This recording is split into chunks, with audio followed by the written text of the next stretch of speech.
Welcome to Michael's Record Collection. I'm very excited to have with me today John Mitchell. John, thank you for your time today. Thank you for inviting me, Michael. Glad to be here. Yeah, you've got a new album out under the Lonely Robot moniker coming out on August 26th on Inside Out Music called Model Life. Can't wait to get into that with you and some various other points throughout your career. But I'd like to start by asking you if you can remember your first favorite record. Yeah, my first favorite record was an easy one. I tell you why. It was a sad time in my life because it was shortly after my dad died when I was about 12 years old. But for some reason, my sister insisted on playing "Move Closer" by Phyllis Nelson about 600 times. And she would play it, like when you had that function on vinyl where you could start like an auto repeat thing on vinyl. And so Mm-hmm. she play this again and again and again and again. And I was like, please stop playing that album. Sorry, that single. And one day she did stop playing that single, thank goodness. And she started playing exactly this, literally within days of stopping playing that, she started playing Hunting High and Low by Aha, which is obviously a pop album. And you probably expected me to say something like Tarkus or something, didn't you? But No, no, I I'm think not you going to have say. tremendous pop sensibilities. Well, that's it. That's kind of where I come from, primarily. So yeah, I did. I absolutely fell in love with that record. To this day, I still listen to it regularly, and I think it's a work of genius because it's just, yeah. I mean, ostensibly they were like pin-ups, weren't they? Those guys, they were handsome young guys, and Mm-hmm. the ladies loved them. But if you actually listen to it, there's a lot more sort of darkness going on. There's a lot of bleakness about that record, and some of the lyrics are very bleak, and the orchestration is very epic. It's kind of like it's anything but just a pop album, It's it Mm-hmm. they and of course later on in their career, you got to see what they were really about, and they were just hiding their talent under pop bushels, as it were. So Yeah. that's my cat. Shh, we're on TV. Shh. All right. No. Okay. Yeah, I've had dogs on the show, but never. This is my first cat, I think. He's a ragdoll cat. They are known for being very needy, and they call them dog cats. Because primarily you can throw things and they'll go and fetch them, and you can take them for walks. Oh, So nice. it's kind of like a dog, but without pooping everywhere. So That's great.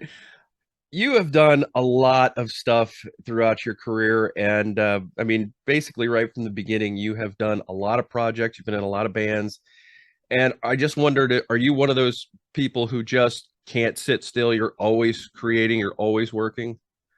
no, I mean I'm actually quite lazy. It's just that I think considering I'm like 49 years old now, and I've been doing music, I suppose semi-professionally or whatever since I was about 23. It's not really that much, really. It's just one album a year, or sometimes I've played on other people's albums. Actually, to be honest with you, the process of writing my own music has really only been since about 2015. Before that, I've always been in bands and writing with other people. So like It Bites was largely written by myself and John Beck, and Kino was largely myself, John Beck, and myself and Peter Walvis and John Beck, and we, that. So this is, only since I've been doing Lonely Robot have I kind of, been, pushing myself to do. I just like the process of, well, more than anything, it helps pay the bills. Doing an album a year. Unless you reach sort of U2 levels of majesty, then you kind of have to, you have to find as a full-time musician, I have to find ways to sort of supplement my income. Hmm. So out of necessity is born. What's the word? Uh, uh, I can't think what the word I'm looking for. Out of necessity is born far too much creativity, I suppose. Okay, fair enough. Why Lonely Robot as a moniker? Why not go under the John Mitchell name? Well, somebody actually, I read a review recently, and somebody said John Mitchell's not a very exciting name, and I'm thinking, well, it's only one letter away from Joni Mitchell. I'm sure she'll have words with you about that. Um, no, it's not a particularly exciting name. It was basically because Thomas at the label said, I'm not going to do my Thomas impersonation because it always ends up sounding like Arnold Schwarzenegger. But he did say something along the lines of, he doesn't know why, but apparently convincing people that your band, as it were, your project is a band, seems to sell better than like a solo artist, as it were. He says that as a general rule of thumb, people seem to tend to buy into the notion of a band than you know, which I don't know necessarily is true. You know, Hmm. I think Phil Collins probably sold quite a lot of records. As well as Genesis, you know, so Hmm. I don't know the figures. Maybe I'm wrong about that, but certainly, Cat. Honestly, I'm going to go and grab him in a minute. Um, yeah, so I'd say that anyway. I just thought Lonely and he said, I said, well, okay, well, fine, we'll call it something then. And I thought Lonely Robot was quite an astute name for it, really, because given the nature of the way that I write music, and some people have described me as slightly autistic. So in my, I don't mean to make a light of that because, you know, I have been diagnosed slightly on the autistic spectrum, but you know, there is a sort of sense of, you know, when I make a record, I get up at 7 in the morning and I work until about 11 o'clock at night, then go to bed and get up and do it all again, and it is kind of like a sort of music factory for about 3 or 4 weeks. So I like the idea of robot, and you know, I do that all by myself, hence lonely. So that's why I quite liked it, you know. Okay. You've got a cat going on, and I've got a thunderstorm. So we have a lot of Yeah, background noise you today. can't tell your thunderstorm to go away though. That's the trouble there. Yeah, I've tried that. It doesn't work here in Florida. So you joined Arena after the Pride album, did 7 studio albums so far with them. Um, Joined in '97. Got a new album coming out this year, The Theory of Molecular Inheritance, due out in late October, with pre-orders shipping worldwide in September. Can you give us any hints on what Arena fans can expect with that album? Well, Damien Wilson for starters, they can expect him. Hmm. He's new to the fold. Um, I mean, yeah, I've got good vibes about this album, mainly because one of the things I always think lets Arena albums down is appalling album covers, and I think anybody in Arena would probably agree with me on that. You know, we've had some real stinkers when it comes to album covers, but this time we've got David Wyatt involved again, who did Contagion, and he did Pepper's Ghost. And of course, before that, we did have two album covers by Hugh Syme, who obviously you know used to do Rush and Megadeth Hmm. and people like that. All I can tell you is that with this album, yeah, it's a very good album cover, so that's a good start. Because frankly, you only have to go back like to the last album or the album before that, and I'm going, these are terrible. You know, I mean, I know progressive rock is famous for terrible album covers, like you know, really appallingly, like you know, a wizard on a cliff holding a ball or whatever. I don't know, but this I think this album anyway, aside from that, musically I think it's very strong, and I think that we spend a lot longer doing it than we have done in, you know, I think yeah, I think just and obviously I produced and mixed it, so it's going to sound expensive. And yeah, and we've done all sorts of we've done like a little booklet with this one so that you can see the artwork in its full glory, Hmm. and you know the lyrics. And so yeah, I think it's a really I think it's the strongest thing we've done in, you know, I mean, there are Arena albums I'm fond of, like Contagion. I'm very fond of. I thought that was a good album. Hmm. um and before that I quite liked Immortal, and I quite liked The Visitor, although I didn't really like The Visitor because I didn't really like Paul Wrightson's singing, but you know, what do I know. Okay. um I probably shouldn't say that out loud, but It's hey, it's fair enough. It's honesty's good. But I had Clive Nolan on the show way back in episode 19, and he said something interesting about when I asked him about does he still get excited playing um, Jericho, for example, or something like that. And he said that he he still loves playing those songs live. What he doesn't love is rehearsing them.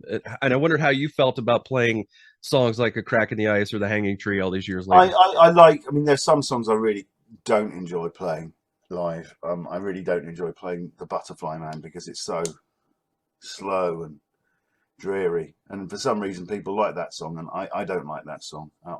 You said honesty is the best policy, so here Hmm. we go. Fair enough.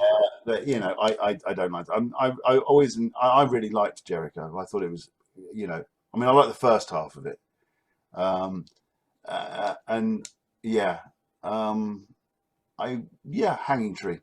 I always enjoy playing that one. I think I think anything that's you know, melodically strong. I mean, there are certain songs that appeared in the set list that we've been told we're going to be playing when we go on tour in October, and I said no, we're not playing that. That's just terrible. So you know, I do have some say in the band. You know, having I mean, I'm pretty sure I'm due a gold watch right about now for services rendered. Yeah. Yeah, I don't. There are some. I mean, you know, I still. I mean, yeah, Cracking the Ice, all the stuff off of the Visitors is great fun to play. I mean, it's actually a lot of the stuff that we wrote later on, which I'm not so fond of. I think it's like, you know, as a band, I think, you know, Clive is again has just, you know, he's got his own thing going on with his musicals and whatnot. And I think he's, you know, I think perhaps what I like about this new album so much is the fact that we have actually genuinely all focused on it 100%, you know. And it, you know, it really, really sounds strong. I think it's the best album we've done. I really like Contagion, and I think it's certainly the best album we've done since Contagion. I don't, and I'm not just saying that. I really do think that there's some really, really beautiful songs on there. And yeah, I think the artwork's strong. I mean, yeah, I'm actually excited about this one. Whereas, you know, it's difficult when you've been in a band for such a long time. You can get quite jaded and go, do we really have to do that? And so, yeah, I think I'd actually, and it's good having Damien because, you know, he's a good energy. You know, I'm not saying that Paul wasn't a good energy, but it was quite clear towards the end of Paul's time in Arena that he didn't really want to be in Arena. He just didn't have the heart to tell us, you know. So, okay, yeah, let's go back to one of your many bands, projects, whatever you want to call it, that maybe is a little lesser known, and that's the Urbane. You put out two albums, 1999's Neon, 2003's Glitter, and fantastic songs on the poppy side like Aeroplanes, Loop, Parachute. And there's a great cover of Cyndi Lauper's Time After Time on Glitter. Tell me a little bit about the Urbane, the rise and fall of the Urbane. Very quick rise, very quick fall. Well, I mean, yeah, I tell you what, I wouldn't change any of that for the world. I mean, I did it because at the time, you know, it's funny. I mean, I always grew up liking certain progressive rock bands, but you know, you got to understand at the time I was like 23 years old or whatever, and I was really into like alternative rock, and I really wanted to do an alternative rock band. And so, you know, that was the thing that I was into at the time. I really liked, you know, like the Goo Goo Dolls, and I really liked the Lemonheads, and really, I remember going on some radio show with Arena and some guy asking me what music I liked, and it was a progressive rock radio show, and I said, oh, I actually quite like the Lemonheads, and he was German, which meant that he, yeah, I mean, he was quite forthright. And he said, what, that primitive music? And I thought, oh yeah, primitive music. Well, it is primitive music, but you know, the Police is primitive music, and I happen to like primitive music, you know, and I happen to not like overly technical progressive rock music. So, you know, I always find it odd, you know, well, I always speak to fans of prog rock or whatever, and they, you know, they're surprised that I don't spend my entire time listening to progressive rock, but then you wouldn't, would you? I'm well, maybe you would. I mean, I think, you know, I'm a fan of many different genres of music. You know, I like country pop. I like all manner of things, really. And you know, I think progressive rock suits a certain mood, doesn't it? When you're in a certain mood, I might stick on The Wall by Pink Floyd if I'm feeling a bit maudlin. But you know, I'm not going to listen to that all day long. And, you know, sometimes you want cheering up with a bit of Cyndi Lauper or whatever. Yeah. It's, you know, I'd find it very constricted to only like one genre of music. I think that would be an odd thing. But you know, some people do just like listening to progressive rock all day long, I suppose, and that's kudos to them. Yeah, we all have our favorites that we gravitate toward, but it's yeah. Going back to your question about the Urbane, though, well, I did this thing and I released it, and you know, and it sold a couple of thousand units, and we were quite happy with that. And then Inside Out decided, well, Thomas really liked it at Inside Out, and this was the first time I'd ever worked with Thomas. And we did the second album, Glitter, which was a bit more polished than the first one. I think this was just as I was moving over to digital recording, and so it started sounding a bit, you know, the first one was done on my knackered old Tascam MSR24, so it sounded, and it was all done, you know, it sounds kind of rough and ready now, you know. But anyway, the good thing about that second one was when we released it, we went on tour with King's X, so that was brilliant. and we released time after time, and I think it was made a tiny dent in the single charts in Germany at the time. Yeah, it's just a good experience, and I love those King's X. King's X, one of my favorite bands. Jellyfish, King's X. Mm-hmm. They were like two of my favorite bands when I was growing up, and so to go on tour with King's X, and they were such lovely people, you know, really sweet people, and really kind to us, which I will never forget. And that was a great experience. But then after that, you know, it became clear, to Thomas that actually that hadn't sold brilliantly. He expected it to sell a lot. He would try to branch out and try and sell records in a different field, and it didn't go well, you know, because Inside Out is a progressive rock label selling to progressive rock fans. So yeah. So the next thing he said, well, I like what you do, but I think what you need to do is like that, but a bit more progressive. So that's how Kino came about, you know. And there's your impersonation. Stop shooting the innocent people down there. Yeah. So I got to see you at Rozfest with Arena. I also got to see you with Kino, and get the little autographed picture there. Scribble there, yeah, on that thing. Kino came out with a picture in 2005, and not till 2018 for Radio Voltaire. Picture was my album of the year in 2005, and you just explained how you guys how Kino came about. How did you guys as musicians, did you already know each other, or how did you find each other? Well, it's quite simple. I always wanted to play with do some project with John Beck, and I'd been you know, we were going to Japan with John Wetton around that time, or just before we did Kino, in 2003 maybe. And John Wetton at the time, I think Martin Orford didn't want to play with John Wetton anymore. I think, you know, if be perfectly honest with you, John, this was right at the height of John's drinking, and it could be quite fractious at times, quite stressful. And Martin, I think, just didn't want to, you know, he'd been in the band a long time, and he just, you know, I think he'd reached the end of his tether, you know. And obviously, famously, John later in his life, towards the end of his life, was sober for 10 years and completely, you know, and I you know, I understand all that. I grew up with an alcoholic father, so I'm fully aware of the patterns, behavioral patterns that you encounter. And yeah, it is stressful at times. You don't know whether or not you're going to go on stage with somebody who's completely incapable of playing or not, you know. So anyway, I digress. And we're looking for a keyboard player, and I said, why don't we get John Beck? And of course, John Wetton has the cachet of just calling up John Beck and saying, do you want to play and come to Japan with me? And he did, and he was free. And so we went to Japan, and we became good friends, fast friends. We came back from Japan, and yeah, and I suggested, do you want to do this thing with me, this thing Kino? And he said yes, and then I didn't hear from him for a year, and then eventually he got back in touch. And that was the crazy world of John Beck. He's like Lord Lucan, or Elvis has left the building, or whatever. Yeah, and he's you know, he's a law unto himself. So everybody, and then it became, word got out that I was doing this thing with John Beck and this super group. Although obviously I wasn't the super part of the group, I was the unknown quantity. And yeah, it turns out that Chris Maitland also loved John Beck and always wanted to play with John Beck. And it turns out Pete Travis always wanted to play with John Beck. So John Beck was the lightning rod of that whole thing. You know, if it hadn't been for John Beck, I very much doubt it would have happened. Okay. Nobody wanted to play with me. Say. Well, they probably do now. What was the long delay between the two albums? What was that, just about availability? No, I just didn't want to do another one. Okay. Just didn't want to do another one. I was like so disheartened by it.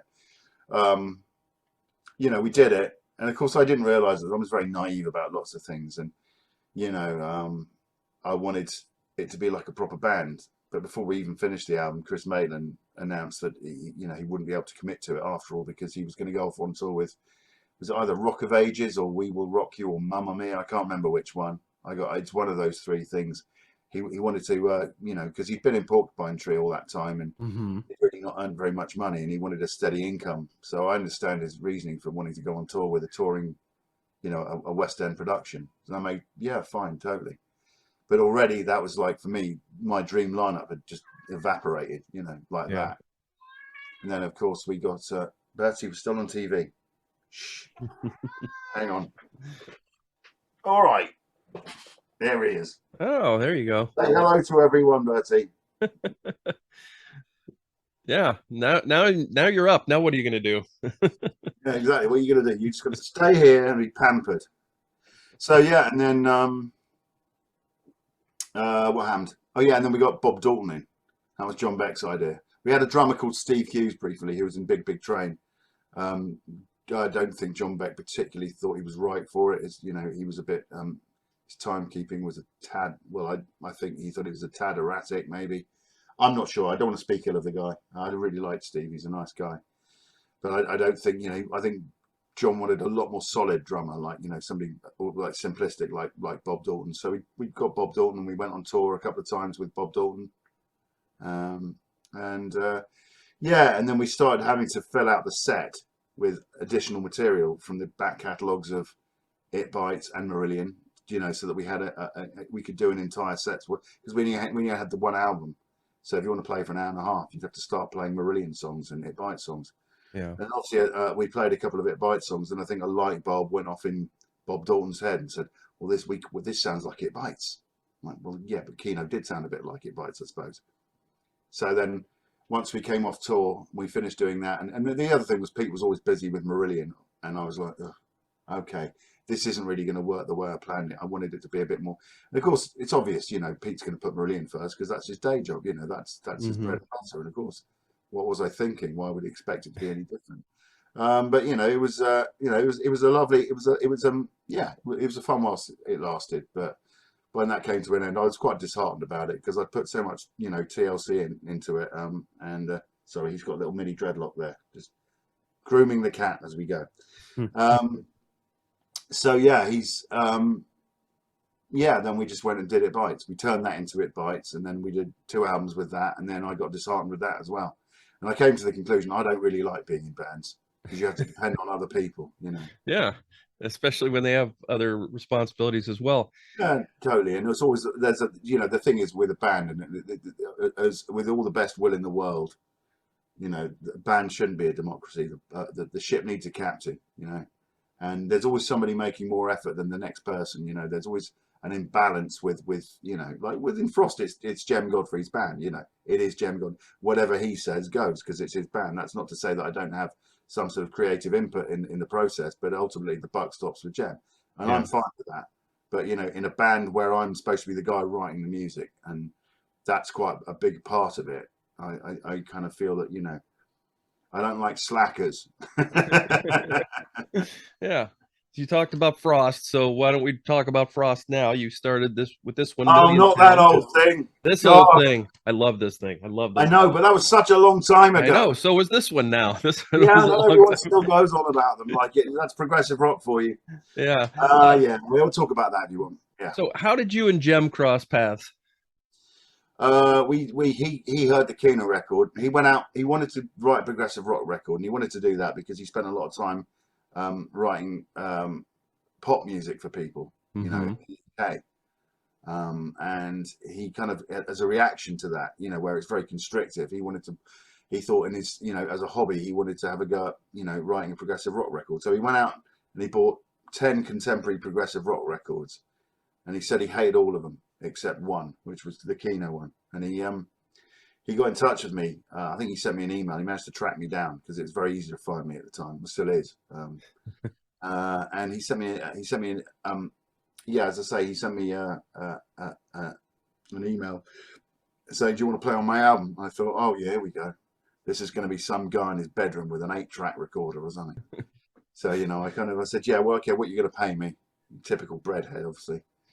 And I went down to his place and I walked into his studio and they're like Ivan Novellos everywhere and gold discs. And I was like, "John Mitchell, I think you may well have misjudged this situation." So we became fast friends, and then I helped him put the first incarnation of Frost together, which was me, him, Andy Edwards and John Jowett. And that lasted for a short period of time. But, I think, there was and then Andy didn't want to go on tour anymore, and I think there was a bit of friction between John and Jem, so that ended. And then, you know, then we have what we call the classic Frost lineup, which is Nathan King and Craig Blundell and me and Jen. Yeah. So Back together. all together. I think it struck a lot of people how similar Jem's voice sounds to yours. Yeah, in a way. I mean, yeah, I suppose it does. That's just the way he produces the voice, though. I mean, you know, yeah, I suppose I've got a slightly deeper, more resonant voice than him. We've both got about the same vocal range, pretty much. And yeah, we both, you know, I think I'm probably a bit more gravelly than he is, but you know, I can't help that, unfortunately. The human chainsaw. We talked about It Bites a little bit. This was one of my favorite albums of 2008. Oh no, not that old thing. That old thing right there. That's right. And this was, you know, as you said, it was a natural progression from the Kino to the It Bites. Was there any concern on your part about winning over longtime fans of the band, taking over for Francis? You know, how did you deal with it? Yeah, I mean, of course, you know, and there was a lot of people that weren't on board with it and thought, you know, that some people just love Francis. You know, he's got them by the throat. Literally, no. He's, you know, he's a very charismatic guy. I've kind of got to know him over the years. We get on okay. Yeah, but he is very, you know, he dominates a room. He's an alpha male, you know, and that's the way of it. And I'm very much not that. Well, I'm not saying, you know, I know how. I'm just a, you know, I suppose I'm a little bit. I'm not as tall as he is, you know. I'm not as all-encompassing as he is, but you know, I have my place in the world. And you know, a lot of people love those two albums. So yeah, I do remember I did the first gig I did, and there's a couple of people who came down from Scotland. And we played at Carnegie Hall in Workington, and I remember a couple of guys, Scottish guys, like literally walked out within the first song, and I just thought, well, fuck it, whatever, you know. Excuse my French. Well, whatever. You're fine. Yeah, yeah, you can't care about these things really. I mean, yeah, the mistake is to go looking for trouble. Don't look on internet forums. Don't look, you know, because you're always going to find some naysayer. You know, we live in a world where it's more important to have an opinion than not have an opinion. So, and progressive rock being, you know, an absolute sort of, and you know, a classic example of a genre where people do feel the need to express those opinions. Yeah. Vehemently.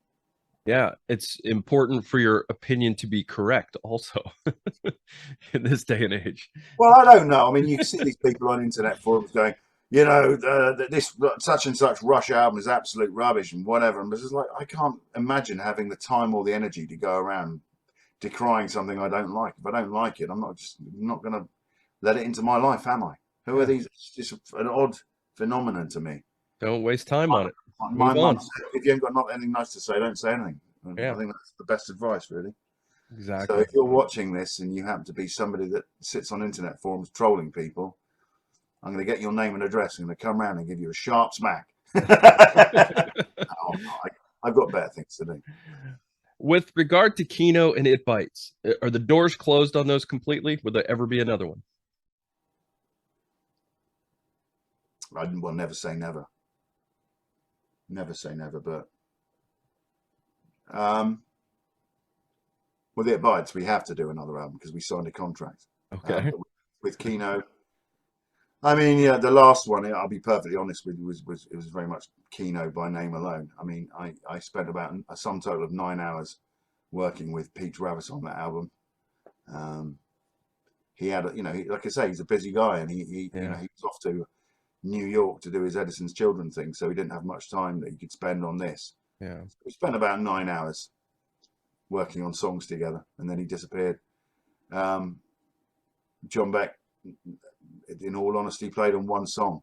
You know, it's not really Kino, and he was busy playing with Fish at the time, and I couldn't tie him down either. And yeah, I'm the guy who's producing the album and mixing the album, so I'm the guy responsible for delivering it. And like nobody else seemed to understand that concept, you know, that we have a deadline. And, you know, and John Beck's very much, well, we'll work on that when I get back from Fish. I'm like, dude, there isn't time. You know, I took this on You know, I mean, if we were to do another one, it would have to be a lot more involvement from the, you know, from the other two. And I didn't, and with Chris Maitland, you know,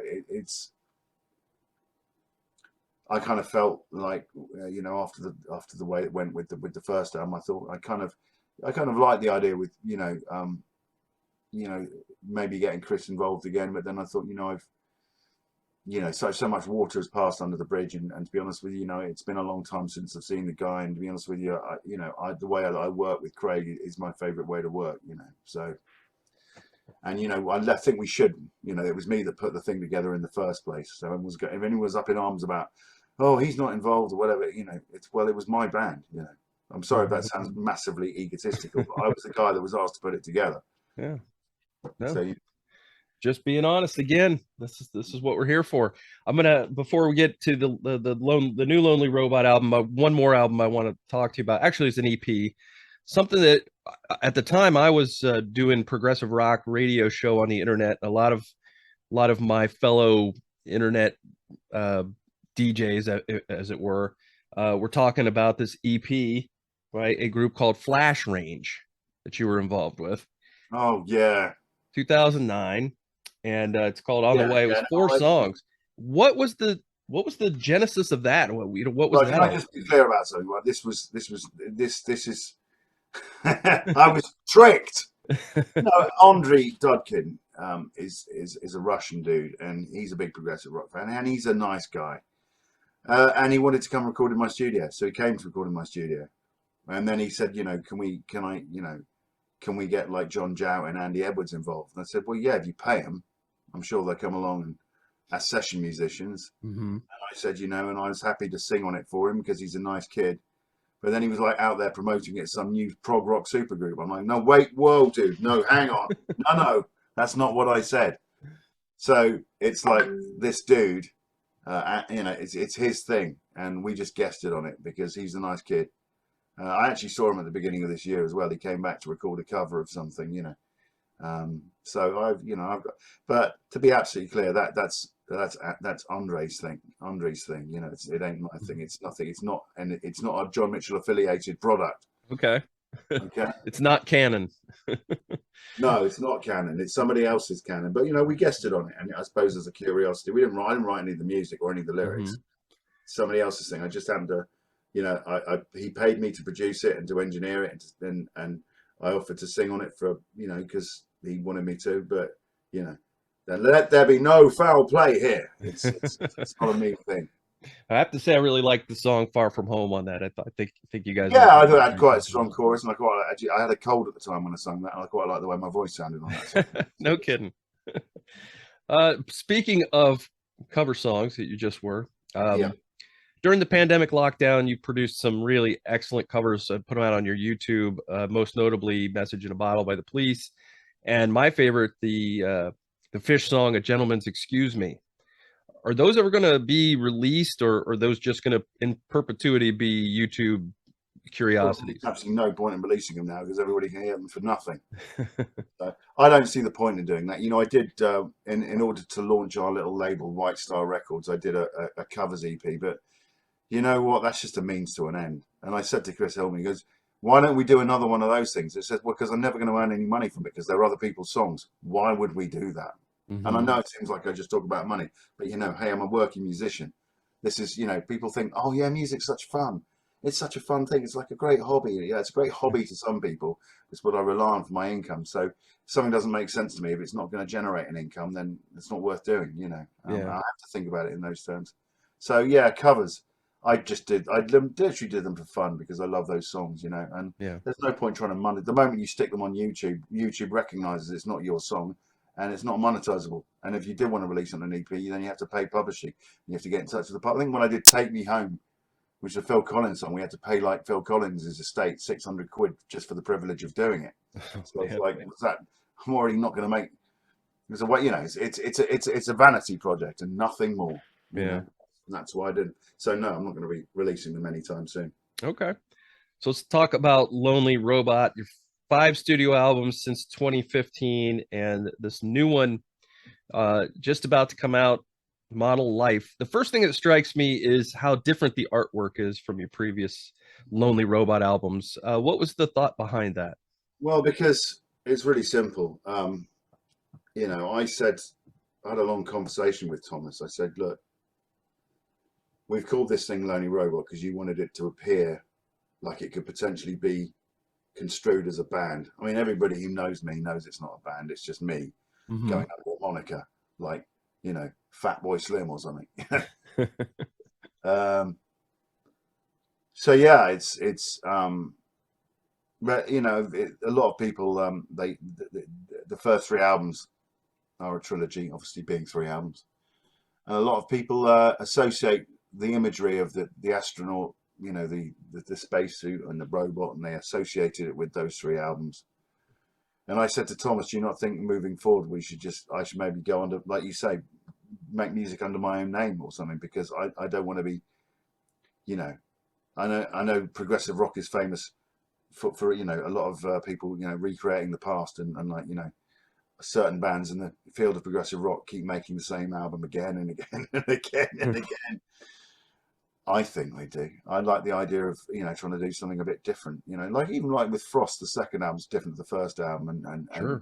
Day and Age is different to Falling Satellites, and they're all slightly different in that, you know, like Day and Age didn't have any guitar solos on it, and it's a lot more sort of poppy or 80s with gated drum sounds. As you know, sonically it's different. So and he said, no, well, we've established the brand Lonely Robot. I said, well, you know, people are just going to, you know, go, might, and I was right to a degree. You know, people go, where's the astronaut gone? Well, that was the first three albums, that whole thing. That's like, that they come as a series, you know. Yeah.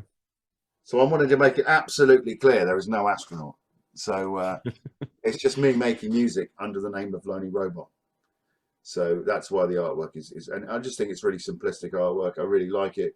It harks back to the 90s style of a lot of the albums I liked in the 90s. The artwork was done by a company called Styler Rouge. Okay. They still make album covers for people, but they were very iconic and very simplistic looking. And I just like the simplicity of a line drawing. And you know, in the wide, wide world of wizards and spaceships and everything else that, you know, that's synonymous with progressive rock, you know, the spaceships and wizards. And, you know, I don't really want, that's not really what my music's about. Yeah. It's not, it's nothing like that. Seems like the most lyrically the most personal record of the five Lonely Robot ones. Can you just talk a little bit about the themes you were exploring musically on this? Yeah, Lyrically? so, well, I mean, sadly, you know, lockdown changed a lot of people's lives in a lot of different ways. And, you know,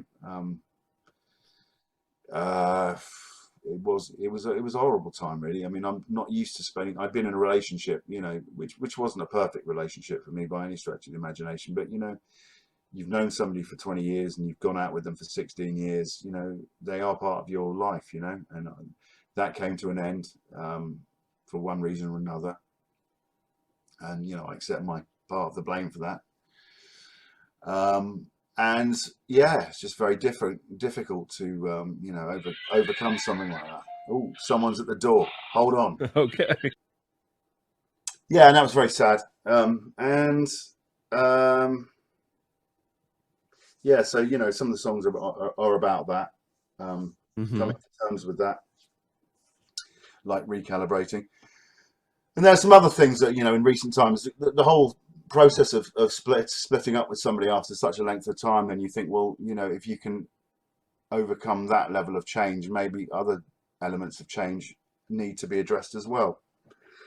And something that I've always struggled with is my sort of relationship with my father, who was a very successful man. You know, he was the chairman of the shipping line Cunard.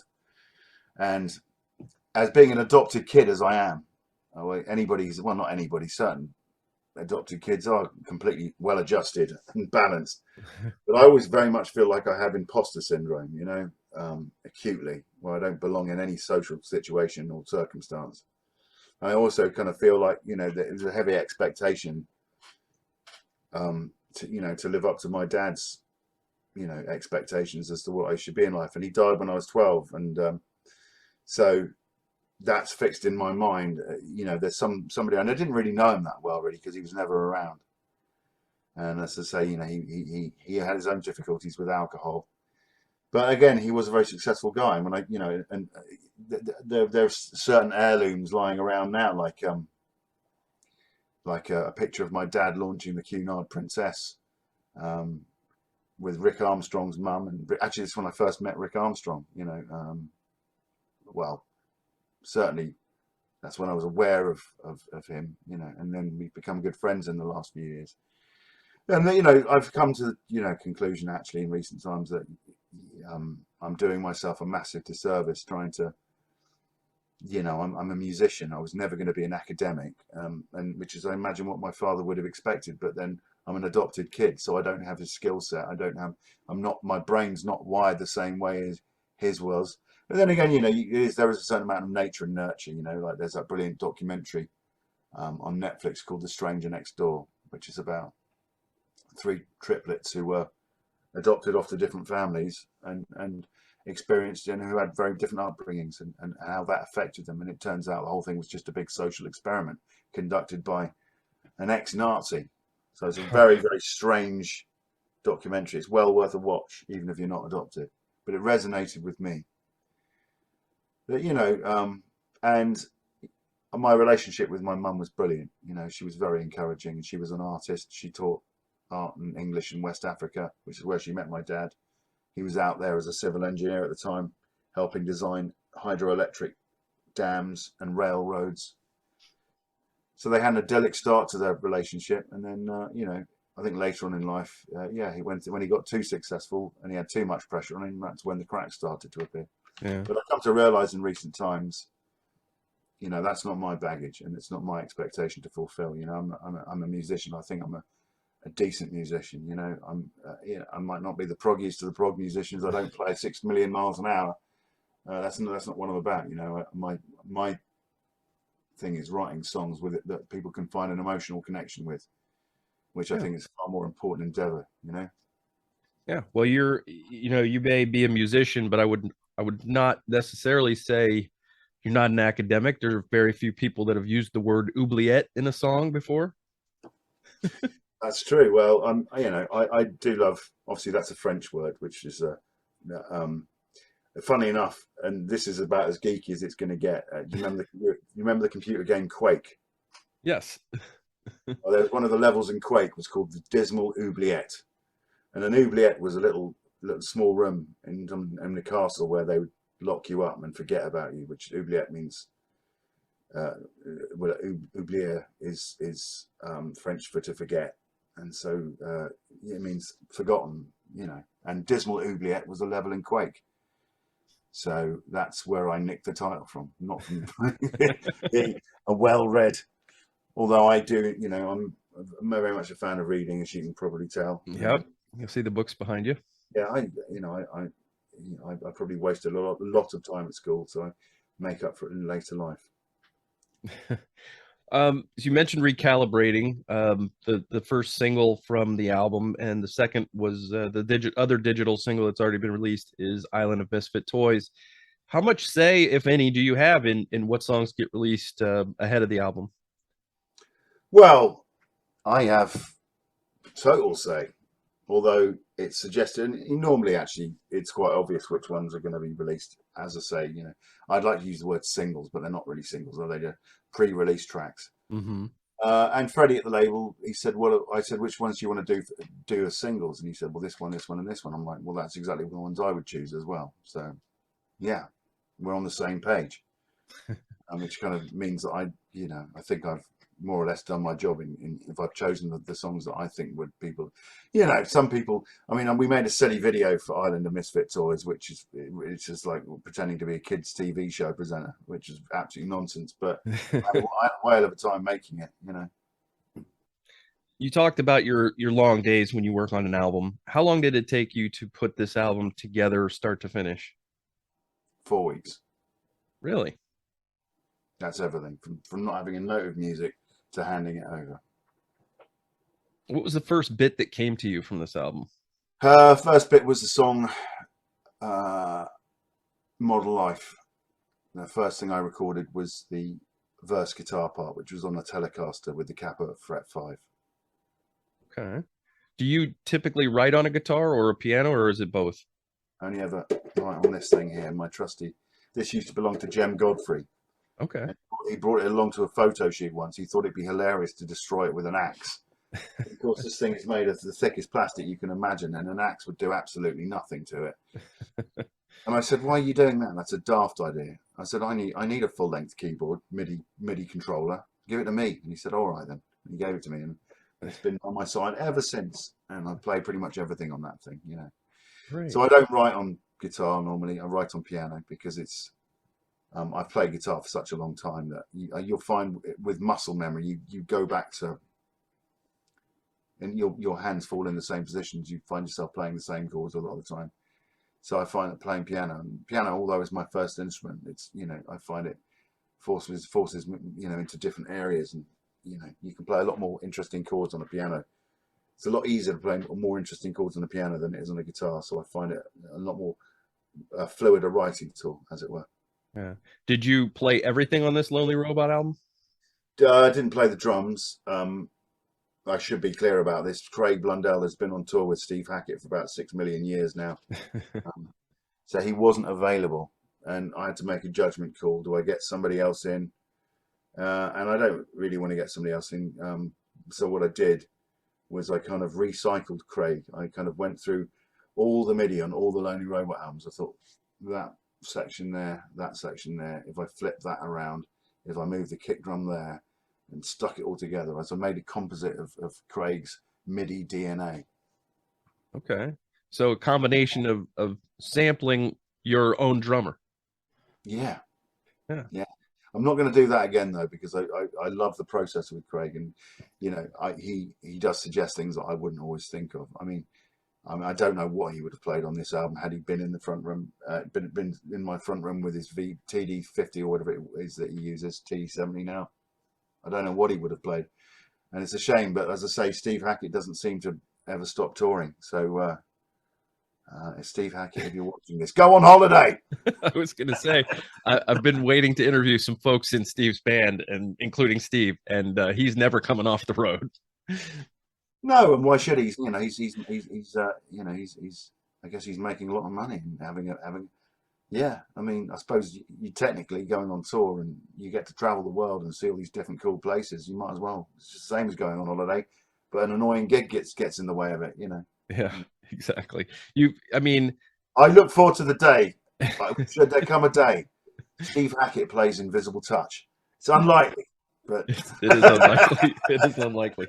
I have to say, as a concert goer, everybody right now is on the road, maybe except you, but everybody is on the road because after 2 years of not having gigs, everyone's out there, and I'm going broke buying concert tickets. Well, yeah, it's a nice problem to have. I've forgotten what it's like to be on the road, and this will be the first arena tour since 2019, I think was the last time we were out. So we'll see. I mean, I might hate the experience and never want to do it again. It's been nice to, you know, you know, going on there's a lot of, I don't really like, but I'm a homebody. I don't like being away from home very much. So, you know. Now, is this UK or all of Europe, or where are you going? Arena. Yeah. All of Europe.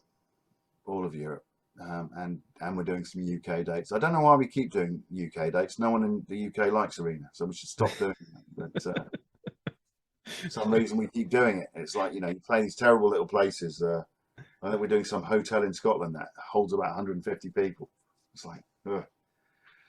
I mean, I like Scotland to visit, but you know, I've had some hilarious experiences playing in Scotland. You know, the Scottish people have a reputation for being quite tight-fisted, deep-pocketed. And we went and did a gig there once at a place called the Renfrew Ferry. And I remember the barman, there's 5 of us in the band and like 4 crew. And he just brought a tray of 4 drinks, 4 pints of beer and 2 packets of crisps. He goes, "There you are, guys, there's your rider." I'm like, well, hang on. No, that's it. So if you're from Scotland watching this, this is your reputation, not mine. Yeah, you gotta start turning that around. Yeah. A couple songs I want to talk about on this album. Starlit Stardust might be my favorite album, favorite on the album. What was the genesis of that song? How did that start, and where did that journey take you to completion of that one? That song is it's kind of it's a sad song in a way. It's about various different things, but it's very basically. I'm not a very religious person, but in my imaginarium, were there a heaven, it would be. It's my imagining that what if I were to, revisit and meet with my mum again, who I miss very much. And in the first verse, I've had some fairly near-death experiences. I almost drowned when I was 4. I fell in the River Thames, Mm-hmm. and this was 6 in the morning in the middle of winter, and I went floating off downstream. And my parents, because our house backed onto the River Thames, so I escaped from the house at 6 in the morning by myself, put my little Wellington boots on, fell in for one reason or another, and went floating off downstream. And that's my earliest memory. And, it could well have been my last memory. Yeah. So that's kind of referenced in the song. And then, the day that my mum died is also referenced in the song. It's very things that kind of, I have a lot of repeated nightmares of those two revisitations of those two events in my life that crop up in recurring nightmares. Yeah. So I thought if I wrote a song about those experiences, and indeed my mum, it might help abate those nightmares. We'll see. I haven't had a nightmare since. Well, that's good. I hope it works out for you. That's I find it a very beautiful song. The other one is a very short song, Mandalay. Yeah. And this one is like I said, it's not even 2 minutes long. Some people wouldn't even maybe think to put them on the album, but what was that one for you? Well, a friend of mine, Grant, said to me, "This is one of your prog baiting songs because it's it's about 2 minutes long." I thought that was very funny. Well, Mandalay. It's a kind of. I should point out that there's a film called Rebecca, Alfred Hitchcock. Laurie Olivier stars in it, and the house that he lives in, and it's spelled differently. Mandalay, like Mandalay. Okay. But I spelled it like Mandalay, as in Vegas. The Mandalay. I spelled it like that. But again, it's just a song about. It was a favorite film of my ex-girlfriend's, and I really liked it as well. And at the end, the house burns down, and so it's a metaphor for, I suppose, the end of a relationship. Okay. Deep stuff, huh? Yeah. No, this is great. John, when someone buys this album and they take it home, put it on, turn down the lights, crank it up, listen to it start to finish, what do you hope they get from that experience? I hope that they, as sad as some of the lyrics might be, I hope they find it uplifting and find an emotional connection with it, because it was very cathartic for me to make. And of course, not everyone's going to have the same experiences, but I think, there's a resonance there we can all relate to. And certainly, if you're in a relationship with somebody for a very, very long time and it's dysfunctional at best, it's difficult when you leave it, because you normalize the behavioral patterns that you become accustomed to. And so to reset those things is very hard. And we've all been in difficult relationships with people at the time. So yeah, I hope that people can relate to some of it. Okay. The album is, like I said, it's coming out here just really soon, August 26th. It's called A Model Life on Inside Out Music. I appreciate you telling me about this album, little background on you and your history, and people can find you at johnmitchellhq.com. That's correct. Okay. And you're somewhat active on social. Yeah, you can find me ranting about things on Twitter if you like, or indeed Facebook. So yeah, I'm omnipresent to a degree. John, thank you so much for your time. I hope this does really well for you. I've been enjoying it, and I'm sure your longtime fans and listeners, whether they're listening mostly to prog or any kind of music, I'm sure we'll get a lot of enjoyment out of this record. I hope so. At least there's some guitar solos on this one. Thanks so much, John. Okay, buddy.